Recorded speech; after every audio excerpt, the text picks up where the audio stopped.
Live from WTVO 17 and your home team. Eyewitness News at 5 starts now. Here's a big first for Rockford. 1 year after shutting down, the city hosts a major college basketball tournament. We're there live.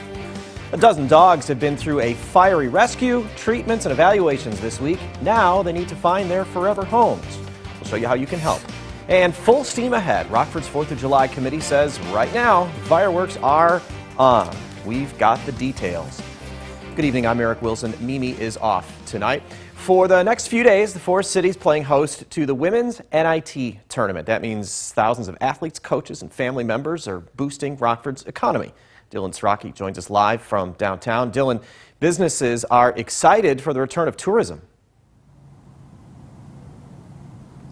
Yeah, that's right, Eric. Even though COVID has limited spectators for the WNIT tournament games here at the UW Health Sports Factories, downtown Rockford businesses say they're still anticipating a really busy weekend.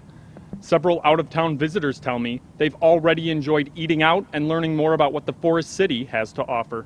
The Rockford Area Convention and Visitors Bureau estimates the tournament will generate more than $400,000 of tourism revenue for the local hospitality industry when it's all said and done. One parent I talked to came all the way to Rockford from northern Ohio to watch her daughter play this weekend. She says having the opportunity to travel and explore new cities is part of the fun of being a parent to a high-level college athlete. We want to walk down by the river, and I brought my grandkids with us, and my husband and I, and some of our children. We can't wait to just go and discover the city. We're really looking forward to it.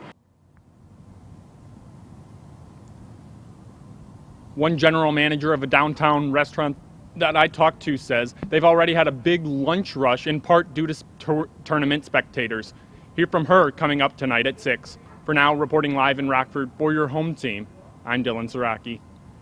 Dylan, thanks for the live report. Rockford police just released a picture of the truck that they say hit and killed a man in a wheelchair this week. Take a look. Police believe it's a 2004 to 2012 dark gray Chevy Colorado Z71. Witnesses say they saw that truck leave the scene of the crash on Wednesday at East State and Summit and head west toward downtown. 57-year-old Randall Starnes was taken to the ER at Swedish American after he was hit. That's where he died. If you have any details about the crash or that truck, call police or Crime Stoppers. The search for a missing Rock County man could be over. Investigators say they recovered a body in Bowers Lake before noon today. 66-year-old Kevin Doyle's been missing since Wednesday. The Milton man was last seen walking his two golden Labradors in Stores Lake Park, which he does most days. Police found Doyle's car at the park. Yesterday, officers discovered his two dogs' bodies in the water. The Rock County Medical Examiner has not officially released the identity of the man's body found, but investigators consider the missing person incident closed. We have an update on the dozen dogs rescued from a Winnebago house fire earlier this week. 9 pit mix pups are up for pre-select adoption through Winnebago County Animal Services. Potential adopters have to fill out a questionnaire. The dogs were taken into protective custody after a fire broke out at a home. One person was hurt in that blaze. The dogs were treated for breathing smoke and other minor injuries and have been doing well ever since.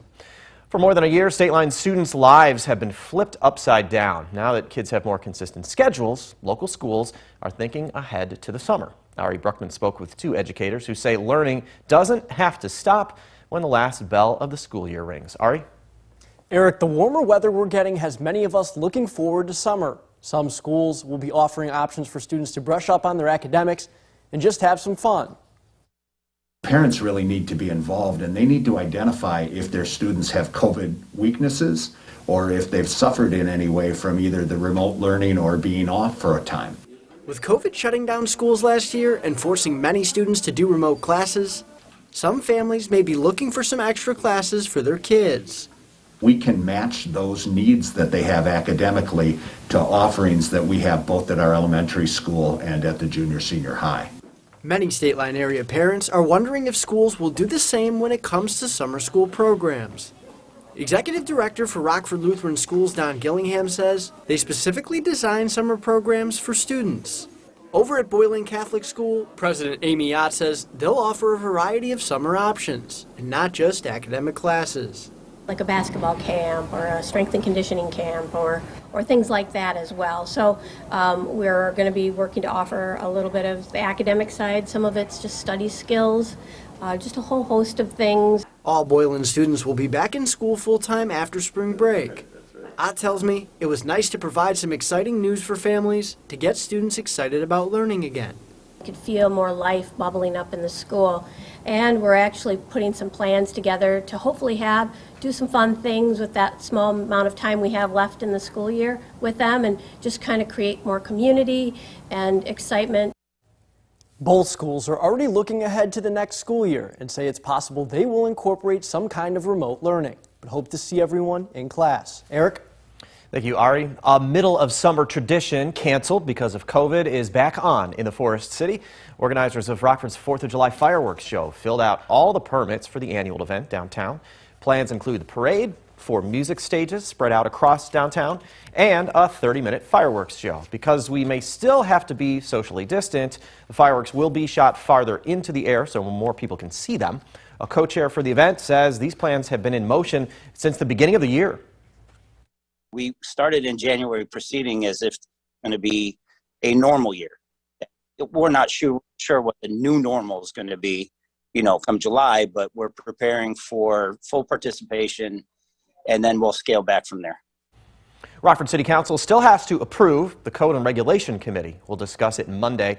The 4th of July Committee plans to use the money raised last year, but committee members are looking for some more sponsors. Use the My State Line app to find that information. More Stephenson County residents are in line to get their COVID vaccine later this month. A mass vaccination event will be hosted March 29th through the 30th. The state allotted 1,100 doses to the health department. It's part of Illinois' Vaccine for All goal to get more people vaccinated by April 12th. Only residents of Stephenson County are eligible for this. Reservations are required. A location has not been picked yet. Uber drivers will have the chance to get ahead in line for a vaccine. Walgreens partnered with the rideshare service. Drivers and delivery people can get a unique authorization code to book a vaccine appointment at Walgreens. The companies say this will help streamline the appointment process for those who work face-to-face with the public. Drivers just head to the COVID-19 section of the Uber app to access the code. More people in need kept warm this winter thanks to a local nonprofit's relationship with a Rockford jeweler. Rockford Rescue Mission saying thanks to Clodius and Company. The company donated 8 pieces to the mission's latest Evening for Hope telethon that inspired viewers to donate, helping Rockford's homeless in a ripple effect. RRM organizers say the partnership with Clodius and Company has grown stronger with each benefit. Over the years, at first it was like, can we raise $50,000? Can we raise $100,000? And I know that his jewelry, this year we raised $143,000, and just a significant amount. We're just so grateful to Clodius for that. WTVO's broadcast the Evening for Hope telethon since 2006. In total, fundraisers have collected more than $2 million. Some students will be able to sit closer together when they go back to class. New CDC guidelines should make it easier for schools to reopen. Alexander Limon's keeping you connected to the nation's capital. The CDC says elementary school students only need to maintain 3 feet of physical distance in the classroom. K-12 schools that implement strong, layered prevention strategies can operate safely while protecting teachers, staff, and students. But the CDC emphasizes that the new guidelines will only keep students safe if masks are universally worn inside the classrooms. The new 3 feet recommendation also applies to some middle and high school students, but the CDC adds that if community spread is high, middle and high school students must remain 6 feet apart unless they can stay with the same group throughout the entire day, and adults should still keep their distance. CDC continues to recommend at least 6 feet of distance between teachers and staff and other adults in the school buildings and between the adults and students. The recommendation for 6 feet remains in place when masks cannot be worn, like when eating, and activities like singing, playing certain instruments, and physical education should happen outdoors or in well-ventilated spaces. Schools should continue additional cleaning, hand washing, COVID testing, and contact tracing. The task force said schools will receive $10 billion for testing programs and nearly $130 billion for mitigation strategies. Like PPE, additional space, hiring more teachers. And at the president's direction, we're also working to get all educators vaccinated. In Washington, Alexandra Limon. Now your first warm weather forecast with meteorologist Kevin Doom. Well, sunny skies were the story for our Friday today. We hardly had a cloud overhead all day long, and we are still seeing those clear conditions over pretty much the entire state line for the time being. Now, for this, we have to thank the system of high pressure that's really keeping the entire region, pretty much the entire Midwest, even out to the Ohio Valley, clear and dry. Now, this system of high pressure will continue influencing us here over the next couple of days. And as we know, systems of high pressure, they make the air stable, making it very hard for clouds and rain to form. It also tends to feed a lot of dry air into the area, and we can see the extent to that as we take a look at some relative humidity across the region. You can just see all the darker colors, all the brown colors here that indicate all the dry air that's currently being fed across the region. It's going to keep us nice and sunny and clear as we head on into tomorrow as well. Now here, if we take a look over the Rock River in downtown Rockford, using a Mercy L SkyTrack, you can see that dry air doing its thing with all the blue sky that we're still seeing overhead, which is a very beautiful Friday evening that we're seeing right now. Temperatures today reach the lower 50s across most of the area. A few spots were stuck in the 40s, but many areas still hanging on to the 50s for the time being. 52 currently in Rockford. Same goes for those of you up in Janesville. 50 over in Freeport right now. 51 for a current temperature in Dixon, down to 49 currently in DeKalb. Now, this futurecast, got to warn you, there's going to be a lot going on here. We're going to hang on to the clear skies through the rest of the evening, through the night tonight, and even into tomorrow morning. Now notice now how our winds are a little more southerly. It's going to be pulling a little more warmer air into the state line for tomorrow, so we're going to see those temperatures kick it up a few degrees. Other than that, really nothing going on here. Just going to hang on to those clear skies through the entirety of our day tomorrow and through the night. Sunday, could see a few more clouds overhead as a little bit more moisture is finally going to be fed into the area. Winds are going to pick up a little bit as well. Other than that, really not a whole lot to talk about over the next weekend. But of course, we won't avoid the rain forever. In fact, not even for long. We do see another storm system come on through early next week. This will be approaching the state line late Monday, so there's a chance we could see some late evening showers before the bulk of the system moves in early Tuesday. And then this system is going to remain over the state line pretty much through the entirety of the day on Tuesday.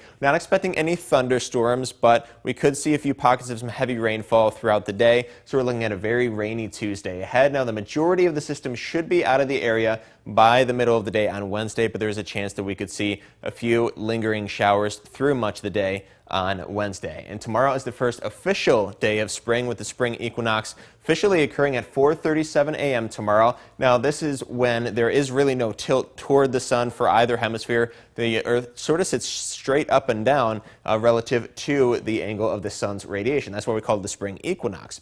But now, starting tomorrow, the northern hemisphere will finally begin to tilt toward the sun. It will tilt toward the sun for the next 6 months or so. That's the difference between winter and summer. That's what's going to bring us the warm weather that we're going to expect over the next several months here. Now, tonight, temperature's going to be dropping into the middle to upper 20s. We are back in the 50s tomorrow, even a little bit warmer, middle to upper 50s, with lots of sunshine expected for our Saturday. 60s make a return to the state line on Sunday, 60s again on Monday. That storm system coming out through is going to drop us down to the 50s, and that's where we will remain for the remainder of next week. Now, the Napleton Sports Desk with Sports Director Scott Lepper. I'm live at Guilford Swanson Stadium, where it is the opening night of the high school football season. And you thought March Madness was all about basketball. No, we've got football here, the start of a 6-week season. And in this game tonight, we'll have the Guilford Vikings playing host to the Belvedere Bucks. And we could not have asked for a better night here in the middle of March. Sun is shining. It is gorgeous. Mild temperatures. It'll get chilly as the night goes on, but we'll definitely take this weather right now. Typically, there'd be a JV game going on behind me right now, but tonight it's just a varsity game here with a 6 o'clock kickoff. A lot of the JV games this year are going to be played on Monday night. Some of the teams aren't even playing some JV games. So right now it's quiet, and it'll stay that way in the stands because not many fans will be allowed in here. 20% capacity is what they will allow to enter here. Let's look at the full slate of NIC 10 games on the schedule for tonight. In addition to this one, Jefferson will be playing at Freeport, Harlem at Auburn, and East at Boylan. That game will be played at Harlem. The fifth NIC 10 game will be played tomorrow afternoon. That's Belvedere North against Hononegah. That game also will be played at Harlem. Many players will be wearing masks even when they're on the field. Belvedere North quarterback Jake Tapia is modeling one for us here. The masks have Velcro straps that wrap right around the helmet's face guard. We've always had our masks on, but yeah, we just got these today, and I like them a lot considering it's like a little further away from our face. So as a quarterback, you got to yell out the signals. Is that going to hinder you calling out the signals? I don't think so. I think I'll be able to yell loud enough, and I think we got numbers. We're all, pretty close together. I think I'll be all right. We'll likely see some of those masks falling on the field tonight. Now, a reminder, we will have your opening night action covered for you live at 11 o'clock on Overtime. Catch that on Fox 39. Well, overconfidence apparently will not be a problem for the Fighting Illini men's basketball team. They showed up and took care of business today in the first round in the NCAA tournament against Drexel. The Illini dominated from start to finish. They drained 57% of their shots from the field, many of them dunks and layups. The Illini took only 7 shots from behind the arc. Kofi Coburn scored 18 points as they jumped out to an 18-point lead at the half.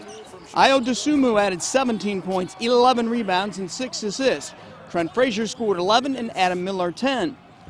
The Illini rolled to the win 78-49.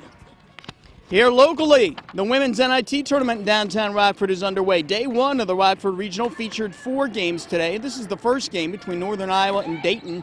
Northern Iowa in the black uniforms was very impressive, posting a 70-56 win.